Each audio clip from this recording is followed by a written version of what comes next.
africaine d'aviation ezana esengo ya koyebisa bino bofongwami ya babiro na ye pour na Kinshasa. Bokoki komona biso na commune ya Gombe, na boulevard du 30 juin na direction commerciale na biso, na avenue Équateur, immeuble Itimiri pene ya Planète J na Gombe, na galerie marchand ya Pullman Hotel, Grand Hotel ya Kinshasa pene ya Triumph, na Matonge toza na avenue Kasavubu na commune ya Kalamu, to na route poids lourd na Bia, mosika te na pont Matete na direction générale na biso. Pour na koyeba mingi, bobenga biso na 082 000 26 00 to na 082 000 26 01. To bo visiter site web na biso na www.caacongo.com. CAA mfumu ya mapata. Esengo mingi ya koyeba ke bozala kebele liboso ba poste téléviseur na bino pona kolanda info lingala journal ya peuple pona peuple na tango na biso ngongo ekoki pamba te ko informer bino ezala ka devoir na biso to fungoli édition ya poko lelo pona koyebisa bino que président de la République Félix Antoine Tshisekedi Tshilombo a pekisi ba décret to ba arrêté pona ba désaffectation ya ba attribution ya biloko ya l'état. Décision oyo ezwamaki na dernier conseil de ministre Nathalie Kaila Kapenda apesi ba détail. Petit Loboko na mesa na 50e réunion hebdomadaire ya conseil des ministres Félix Tshisekedi Tshilombo apekisi ba décret to pe arrêté oyo eza pona désaffectation pe attribution ya ba bien ya l'état, en particulier ba terrain pe bandaku ya l'état. Décision au président Félix Antoine Tshisekedi Tshilombo azwaki yango na sima komona ke biloko ebele ya l'état ezalaki spolié, en particulier ba immeuble na ba grande ville ya République démocratique du Congo. Kasi en attendant opérationnalisation ya commission ya ba expert oyo bâti en place na cadre ya koluka ba bien nyonso oyo ezali ya l'état, nde décret oyo esalemi. Décision oyo ezali la bienvenue, yango ekoki kosilisa ba problème ebele oyo ekomi kokoma okomona bandako ebele ya l'état ekomi ya ba personnel. Na registre mususu bosimba ke président ya Sensa mwana mboka Joseph Olenga Nkoy ayambaki na cabinet na ya mosala mokolo ya mardi 29 septembre ba différentes souches ya mboka à travers audience moko et pas wapié après chaque bango état de droit sur place sur Michael Brustoto Domi Bendelongo. Ezalaki ba audience marathon à na conseil national de suivi de l'accord Sensa na Mokuse wapi pa Joseph Olenga Nkoy a déployé ki ba énergie na nyonso pour l'instauration effective de l'état de droit dans la République démocratique du Congo. Na bongone mardi 29 septembre ayambaki liboso ASBL collectif des écologistes oyo ezalaki conduite par secrétaire général nango Freddy Kamba oyo bayaki kolobela président Sensa projet national na domaine écologique. Le lotoko kaka ba discours autour de la constitution et puis na koka mona Congo mutunyo sali constitutionnaliste kasi yango wana konstitution kokumba mutuka yango nde kosisa salite na mai yango wana tobimisi mayele oyo tokoki ko mema programme de développement pour la République. Si Manabango, Joseph Olenga Nkoy ayambaki coordination ya étudiants ne Congo, oyo baza awa na ville province ya Kinshasa. Bango bayaki ko solliciter implication ya Joseph Olenga Nkoy en tant qu'institution pour na koluka kosuki sa crise politique oyo eza na province na bango entre assemblée provinciale pe gouvernorat oyo eza ko bloquer développement ya province na bango. Bilenge o tozali kotanga kelas ana Kinshasa tozali ba ressources ya Congo central tozali komona ndenge province na biso ezali na kokena bulu yeke ba institution na biso mibale ya mboka ya Congo central exécutif tozomona gouverneur et puis législatif tozomona président ya assemblée provinciale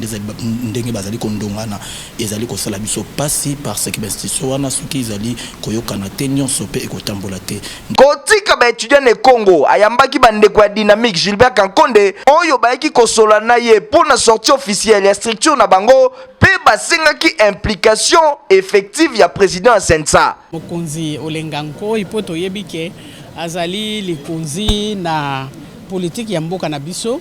lokola tozali lingomba moko oyo elingi kosala pe musala na kati ya mboka na biso pona te to la sima mokonzi ya mboka na vision na ye oyo azanango ya kotambusa mboka ndenge elongo bani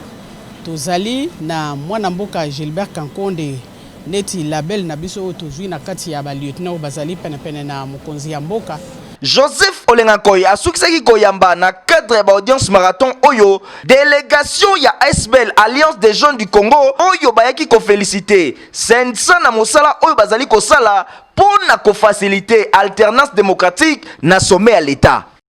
Suivre pour la commission que ministre de Transport et Voies de Communication Didier Mazenga Mukanzu Elongo na délégation moko costaud basalaki mission officielle na Russie wa piepai ba résultat ezalaki bongo positif pe talisami na nzela ya commentaire Michael Brustoto. Akitaki dimanche 27 septembre on impact pays idéologie na aéroport international de Njili, ministre des Transports et Voies de Communication mwana mboka Didier Mazenga Mukanzu après mobange na mission officielle oya uti kosala na mboka Russie en compagnie na mobange na délégation composée na ministre de l'Industrie mwana mboka Julien Paluku pe dirkaba ya chef de l'État madame Getty Panupanu. Bosimba Keba accord ebele pe kitoko et salemi entre délégations congolaises pe Russie na cadre de coopération entre deux pays. Mission très réussie na ndenga kosakana te na kota la ndenge ba résultat na ngozali déjà komonana na impact pe idéologie. Boye na secteur na ya transport o eza kokumbela kitoko demain de maître patron ya transport congolais le ministre Didier Mazenga Mukanzu alobeli awa quelques accords oyo a signé na ba opérateur na secteur ya transport spécialement na domaine ya modernisation ya chemin de fer na République démocratique du Congo. Les engagements avec les investisseurs russes. Ba engagement et l'ongona ba investisseurs russes oyo ba kokoma na mois octobre prochain au plus tard le 20 octobre yango ndezaki décider pour la ba domaine ebele pour na oyo etali biso ministère ya transport to s'engager pour na chemin de fer ya sika pe financement pour na chemin de fer na aéroport pe to s'engager pour na ba hélicoptère oyebi ke na Congo Airways to salaki commande depuis année passée pour na Airbus kasi pour na pandémie to kwa ki boye ko finaliser te kasi to s'engager pe lisusu pour na kozwa ba hélicoptère civil oyo eko servi kaka na Kinshasa te kasi ba province oyo za enclavé bisika insécurité zali yango eko servir penza makasi Bosimba ke ministère ya transport eza ko papo la boulot ndenga ko sakana te. Pas de repos pour l'homme aux actions à impact visible. Didier Mazenga Mukanzu, les ministres techniciens managers, oyo na secteur na ye azako matérialiser kitoko vision ya tata mokonzi ekolo Félix Antoine Tshisekedi Tshilombo. Vice-gouverneur à Ville à Kinshasa, Mwanamboka Neron Bungumbungu a participé à la culte moko ya CAC Lembagar et pas wapi communauté oyo bazu mokano topé décision ya kosunga opération Kinbopeto. Héritier Mapindemi l'a dit là. La paroisse ya 18e communauté évangélique de l'Alliance au Congo et Zwamina ville ya Kinshasa basengeli ko créer ba brigade pour na ko soutenir opération Kinshasa Bopeto oyo ezali bongo initiative ya Gentini Ngobilambaka premier citoyen ya ville ya Kinshasa mbela ipesamaki epai ya président représentant légal ya communauté oyo ya église du Christ au Congo liboso ya vice-gouverneur ya ville ya Kinshasa Neron Mbungumbungu message epesamaki na culte spécial oyo a présidé qui dimanche 26 septembre na paroisse ya Lembagar oyo ezwami na commune ya Kisenso. Révérend Marcel Bundabunda asengaki pe na bandimi ba éviter négligence pour être gloire ya Nzambe ezonga na kati ya Lingomba. Na oyo etaleli Kini Bopeto ezali makanisi ya gouverneur pe vice gouverneur na ye tolobi ete biso tozali Lingomba oyo ezali sima na bango. Pambate son excellence le vice-gouverneur azali mwana azali mosali kati na etonga na biso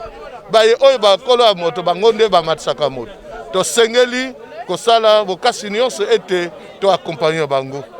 kaka pona ko soutenir opération Kinshasa Bopeto président général AI ya balaïque ya CAC Claude Mbumba asengaki baéquipement epai ya vice-gouverneur Nerombungu po ete lingomba ya CEAC ebanda misala ya Kin Bopeto. Deuxième personnalité ya ville ya Kinshasa, honorable Nerombungu Mbungu, asepelaki makasi na mot d'ordre oyo epesamaki epai ya président représentant légal Marcel Bunda pona koaccompagner exécutif provincial ya Kinshasa na nzela ya Kinshasa Bopeto. Uti kozwa chance na paroisse na biso ya koyamba numéro 1 ya communauté oyo ezali révérend Bunda Marcel. Sepeli po ete atei biso makambo motuya oyo mutu akoki ko perdre espoir na été. Quel que soit échec, mais mutu il faut aluka kaka performance. Révérend pasteur Bravo Yoka Moko Yabasage na église de réveil du Congo a sali point de presse Moko mardi 29 septembre na cité de Triomphe na limité et pas wapi à l'obéli makambo ezako ndongwana na confession na bango bozo ba précision à travers Nadine Sona Muyala pe Alinkaï. Tozali bomoko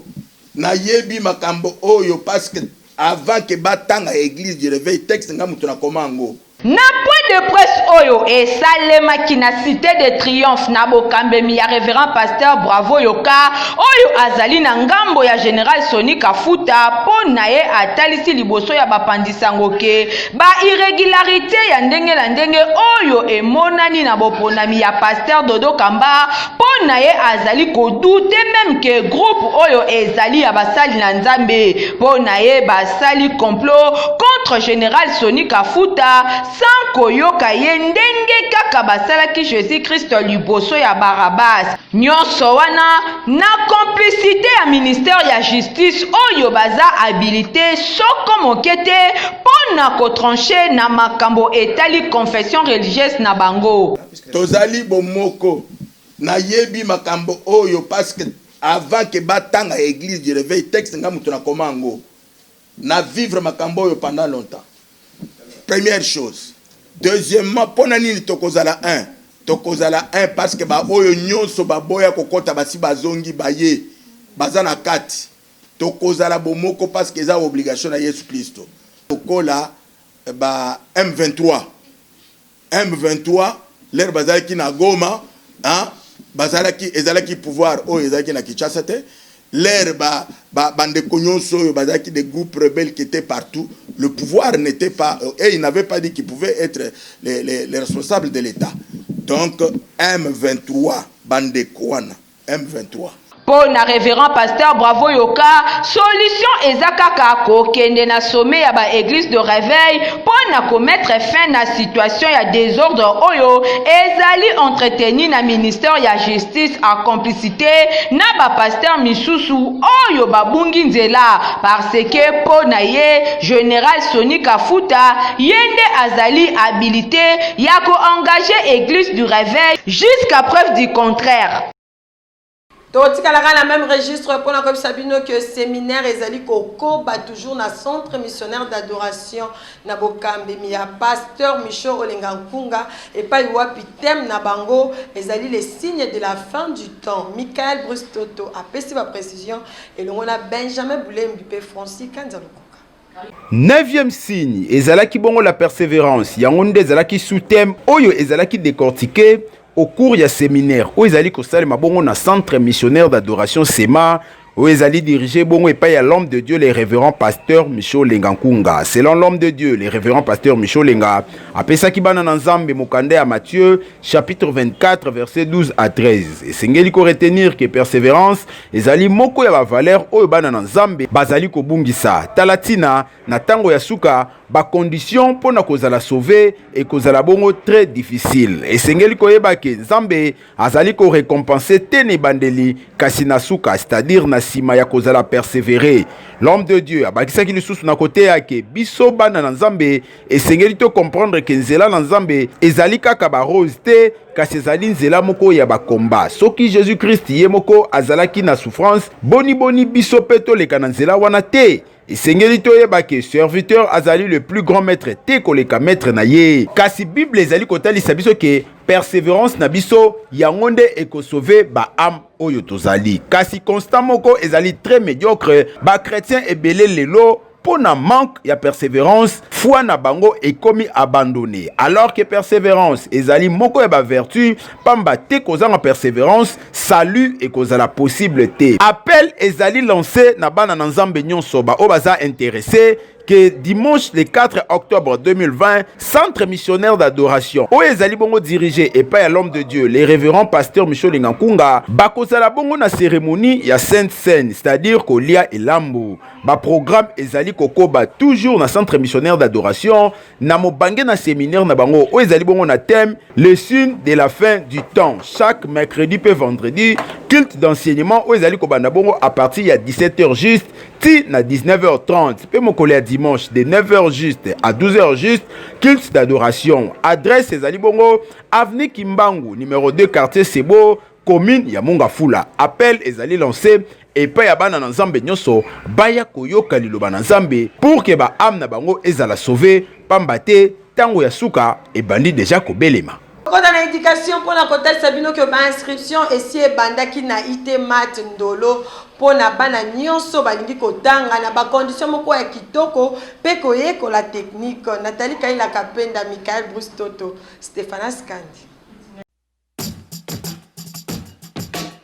Eye yango yo pona bino ba parents olingi mwana na yo atanga na école kitoko avandisa technique o eza plus pratique tala esika o eza indiqué yango yo di Itemat Ndolo Institut technique de météorologie aviation et télécommunication mobange na école d'application ya Istandolo inscription ezo salema ofele awa pratique na pratique institution pilote des enseignements techniques baza na première séoti na 6e des humanités ba profession o baza awa engaye bongo etonda na ndenge kosakana te formation de qualité na Itemat Ndolo boko kuta ba section oyo aviation civile électricité générale pe électronique et bongo awa boko zwa deux options transmission pe commutation bondi melanga que awa belève batia la bango nyonso pona ko garnir formation pe kolendisa yango lokola ba pratique ezalaka très régulière awa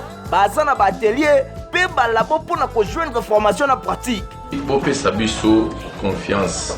toza kopesa mateya oyo ya valeur ya haute facture ndenge na lopoto balobaka sécurité na bango ezali totalement assurée esilite o pona sécurité ya bana na bino surtout que mokili mobimba euti ko connaître pandémie monene ya COVID-19 awa na Itemat Ndolo bavandiseli yango mayele na ndenge kosakana te déjà basali désinfection ya baloko nyonso bakisa ba toilette pe ba bureau nyonso eza pre ndenge tozoloba boye pona koyamba baelève nyonso awa na rentrée bondi melanga ke Itemat Ndolo atie accent na ba geste barrière distanciation sociale pe port ya masque awa eza obligatoire Itemat Ndolo ezomi na kati ya Istandolo na commune ya Barumbu bowelisa déjà inscription eza ofele oyoki ofele di Image boti kolandeza qui a Christian qui angebeni to poursuivre édition au cas dans même registre ko sabino lisusu que ba diplômé nyonso d'état bato nyonso balingi kotanga na université canadienne au Congo ici na Mokuse et pesibino possibilité ya kotanga à distance pe na quelques jours na ba université kasi na ba condition moko spéciale ndenge Nathalie Kaila Kapenda apesi ba précision. Voulez-vous gagner là où vous êtes actuellement un diplôme? ezalaka wana toujours mpona kotrouver basolution mpe kosadapte par rapport à la situation et surtout komema bainnovation na domaine ya enseignement botunanga nini ye Université canadienne au Congo lelo oyo c'est possible otanga à distance sans que osomba syllabus ovandi na 4 jours na ndako ozali kotanga en ligne pe 2 jours oye na université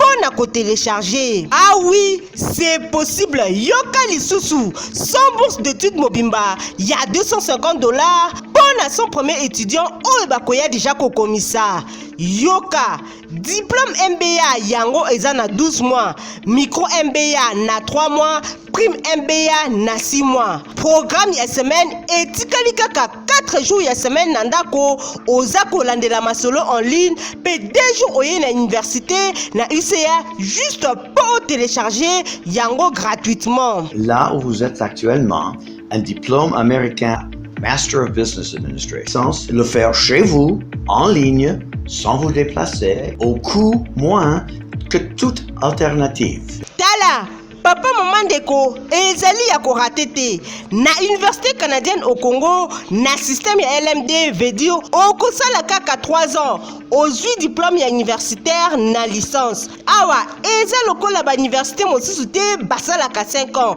Na système LMD na Université canadienne au Congo, okosala kaka 3 ans. Université canadienne au Congo ezwami na boulevard du 30 juin na commune ya Gombe en face ya ambassade ya Belgique. Welisa koya kokomisa. Okokuta ba bureau ya Université canadienne au Congo eza wana. Enseignement en ligne yango ezali vaccin moko ya kitoko pona coronavirus na domaine ya enseignement na Université canadienne au Congo. Compagnie africaine d'aviation Fly CAA, spécialiste ya Congo profond, atal sibino ba différentes agences naye wapi epai bokoki kosomba ba billet ya ba destination nyonso. Reportage Michael Bruce Toto.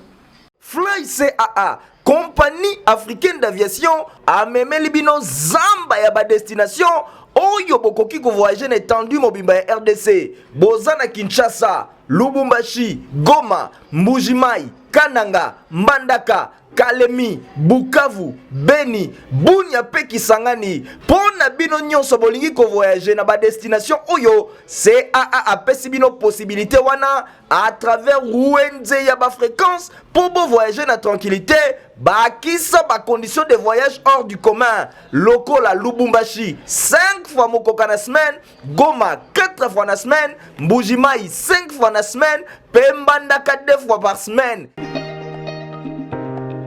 Kota na makambo etali fait société pona ko bisa bino ke bakulu na mibale oyo bayibaki mama moko mikoleleki na avenue Bolafa quartier Kimbangu na commune ya Kalamu bazwami na ndenge mo osakana te na la police ya Kimbangu. Nathalie Kaila Kapenda Aïba na bango kasi na butu ya lundi poto comme mardi 29 septembre na 2h du matin ezalaki jour na bango ya libabe pe ya suka na mosala na bango ya mabe o ba mesana kosala 2000 oyo bakendaki kosala opération na bango na avenue Bolafa na croisement Soni na quartier Kimbangu na commune ya Kalamu basilisi koyiba mama moko biloko babimina bambongo ba radio bluetooth pe ba décodeur na nzela un temps bakutani na ye moko commandant Facebook en personne mbala moko bakangi bango sort na bango ya mabe eyebani population ya point oyo ya Kimbangu batondisamaki na esengo komona ndenge bakangi bango elongi omona oyo bato ya mabe bazoniokola biso makasi papa awa ndo omona elongi oyo papa moni baparo na simbi nazongo fo ezala pa même pas un mois to nakoma nde kosalela bango mi papa surtout oyo elongi eza bapota oyo mauvais moto mabe soki azwi na butu romona bango bilongi ya petete so bazio na butu bakati bangeza ke ba jeune biso to ba jeune na vie il faut que ba biloko aboya kitoko te to ba je o ba osala ya ba je moko to komi ko le même mboka on dirait que to za ba étranger mais il paraît que to za ba étranger te on est bataboye l'état ne peut savoir on tuma kasa na prison on va peut savoir on tuma kasa ba to tinya o kenda ba on va prison te asa ba tuma kande bokangi ba ngo atonga mabe bo tubi bango ba tiki ba kera ba ku fana nzela mais ba lembisa biso neti bilondo eza bilonga ba Kimbangu te to yebi bango te mais ba yo yiba bilonga ba Kimbangu ngala ina loba na bango ke ngape na mobile wa ba mona lukambo so ba considérer ko lukambo eza bien mais na ko ba sala l'état sana pour na chabo ngama merci agence de voyage assure et pas iwa bokoki ko kende ko ba renseignement pour la ba déplacement na bino ya bamboka ya ndenge na ndenge. Nathalie Kaila Kapenda Tom Mwapi. Kinshasa et République démocratique du Congo Mobimba, boy boyokelanga eloko oyo fini komitungisama pona kokende libanda ya mboka botu nanga nini yango agence de voyage Eric Travel ya le coach le jeune lion bakiselaka ye ambassadeur ya développement mwana mboka Eric Mwamba denge kaka mesana kosunga bandeko na ye ba congolais aza kokoba se kokoba à travers ba service ya lolenge na lolenge lokola oyo entrée express Canada GDV loterie facilitation ya ba visa pour na ba pays nyonso na monde vente ya ba billet national pe international bakisa réservation na yango service ya automobile assurance médicale bakisa lisusu service financier bosimba pe bokangake ba service oyo bokokuta yango bisika nyonso agence Eric Travel topé ba cyber Eric ezali bonsoir adresse na 11e rue Lumete industriel non loin na INPP na changu pe ezali kaka na boulevard wana na entrée Kimbuta na ngambu ya Masina boye na Victoire pe okokuta Eric Travel en diagonale na district ya la police juste na arrêt Kingabwa Izamba point show denge moko pe soki okomi na Kitambo juste na rond-point magasin okokuta Eric Travel en tout cas botika toloba bosolo pona moya lelo awa na Kinshasa toloba kaka na République démocratique du Congo mobimba la seule agence oyo amerita pe azokoba ko mériter confiance ya ba congolais ezali bongo cyber Eric ezapambate po epana ye avandisa professionnalisme na ndenge ya kosakana te Eric Mwamba ozaka ka leader wumela na yo Dizo Boulot eza toujours kosalema sans repos pe sans relâche na ba site nyonso ezwa Miss Africas mosala ezali kosalema kitoko avancement ezali eza kokende malamu kalate nyonso ekosila Michael Brustoto Micholenga kunga peto mwabi baza kolala soko mokete baza kolalisa pe maboko te po bulusa ko avancer na vitesse Android ingénieur bakubisi bongo awa 2 fois kutu te lokola awa tozali na mokali na partie est ya Kinshasa na Changu ndenge bokoki ko constater misaleza kotambola kitoko évolution toujours très positive déjà colle couche de base etiami na mopandi moko ya rampe étanchété vandi côté mosusu baza ko poursuivre ba travaux ba dalette esi etiami kitoko etikali tembo moke kaka asphaltage kokota na ba rampe nyonso ti na plateau nyonso kuna ba séparateur esi evanda kitoko tango coup de sifflet kobeta mbala moko fin mission mobange na soulagement pour na ebele ya population oyo ezwami côté oyo moto ya nkoi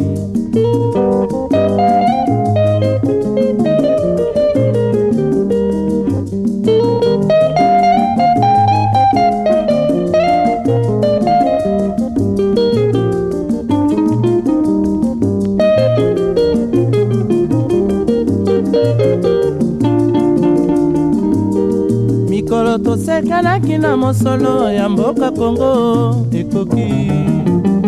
tofungwani misolelo tomoni na marché ya liberté compactage ya terre jaune esi evandi kitoko kaya sekolanda na kalate na bavoile to bipanzi oyo esimbi barampe baza deja kosilisa parti ya moke kaka oyo etikalaki beton armé eza kokota se kokota baglissière esi eza kotia mati esila badalete etiami ndenge bokoki komona baingénieur ya Safricas baza kobambola mosala awa sérieusement mpe na professionnalisme nyonso mpo masolo evanda kitoko côté de bonhomme engaye awa kutu ya kolobezalaka nango lisusu te po bulo etetami neti nkuba kutu tokoki kolobake sodi mutu ya de bonhomme eza se kozela inauguration po coin ti coin asphaltage esi esilaki nyonso baséparateur nyonso evanda deja kutu na se ya plateau to ya pont mituka mpe bato bakoma deja koleka kitoko na sodi mutu yango moko kobanda na rampe tous les deux côtés tina plateau misala nyonso esili juste coup de balai kaka inauguration bana changu bapesi faci na société Safricas ba merci ebele ebele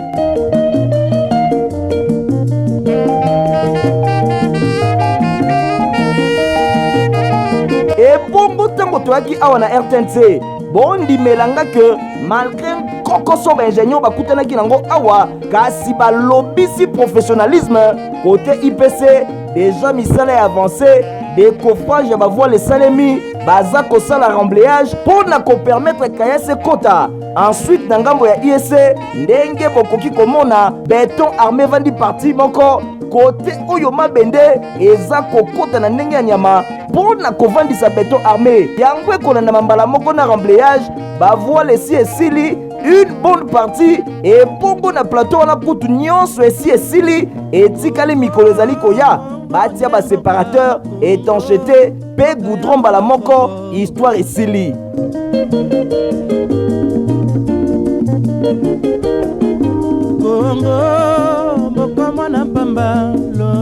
Awa na Sosimat côté ya batetela esi ba asphalté 90% parti ya mokelekete kaka oyo etikali eza kobetama na seconde kutu ya kotanga mbala moko esili plateau esi esila kala gudu mpe baséparateur evanda kitoko na se badalete etiami kitoko ba projecteur pour la kopesa lumière yango ndenge bozali komona pesi etiami eza na pointe et bongo zwa propreté ya chef d'œuvre oyo pardon musala nde esalemi awa.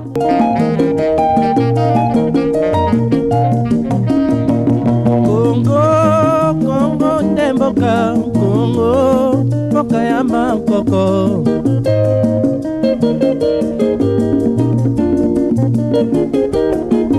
Kongo mboka mwana mpamba lobi mbokolula yango topesa losako ya kilo ya mokwake pe ya mpifo na tata ya ekolo Wayambo le président de la République Félix Antoine Tshisekedi Tshilombo oyo na nzela ya Safricas dirigé de main de maître Père David Blattner azako offrir cadeau oyo na peuple tika tolobake beton babengaka ye ezalaka ya pamba te po soki obetani na beton oleli ebele tala bachadreve o lelo aza kopesa bakongole Safricas mosala kitoko ebende kilo beton tokomi na suka ya présentation info lingala journal ya peuple pona peuple pa wapi tozalaki na esengo makasi ko informer bino na sima caméra tozalaki na Domi Bendelo Ngwanza édition ezalaki ya Nathalie Kaila Kapenda assisté par Nadine Assona Muyo la supervision Michael Bruce Toto na montage tozalaki na Christian Kiangebeni bande ko botika na malamu ngana bino tokutani mbala sima au revoir. Compagnie africaine d'aviation eza na esengo ya koyebisa bino bofongwami ya babiro na ye Pona Kinshasa, bokoki komona biso na commune ya Gombe, na boulevard du 30 juin na direction commerciale na biso, na avenue Équateur, immeuble Itimiri, pene ya Planète J na Gombe, na galerie marchand ya Pullman Hotel, Grand Hotel ya Kinshasa, pene ya Triumph, na Matonge, toza na avenue Kasavubu, na commune ya Kalamu, to na route poids lourd na Bia, mosika te na pont Matete, na direction générale na biso. Pona koyeba mingi, bobenga biso na 082 000 26 00 to na 082 000 26 01. To bo visiter site web na biso na www.caacongo.com. CAA, mfumu ya mapata.